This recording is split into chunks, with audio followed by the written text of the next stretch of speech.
And this week, we may find out how those trade tensions have impacted the industrial sector when Caterpillar, United Technologies, and 3M report earnings. That group is often viewed as a barometer of the global economy, which is why investors will be paying close attention. Seema Mody has more. It's all about demand. Large American manufacturers and other industrial firms have enjoyed strong sales for many years. But as the global economy slows down, that may start to change. While the slowdown in China has been evident for a couple of quarters, recent data on the U.S. economy has raised concerns about a more intense slowdown here and a looming effect on profits and capital spending. Economists are blaming the trade war and a softening agriculture sector.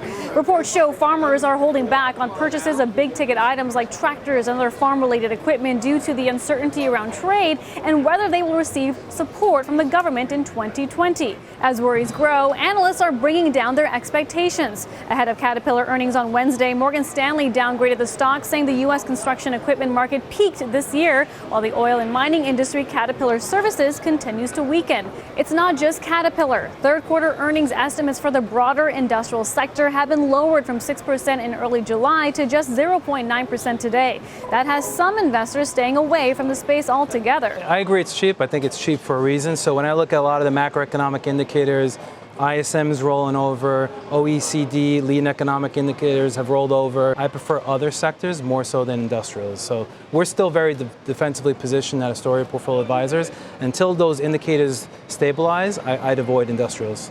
But other investors see opportunity. I think you have to think about industrials as being the canary in the coal mine for really all of next year. It's one of the only portions of the S&P 500 where we're expecting positive earnings this season, and the rest of the S&P is really weighed pretty heavily down. As big manufacturers report earnings, shareholders will be listening for any commentary regarding the potential détente between the U.S. and China over trade and whether that could lift sentiment. For Nightly Business Report, I'm Seema Mody at the New York Stock Exchange.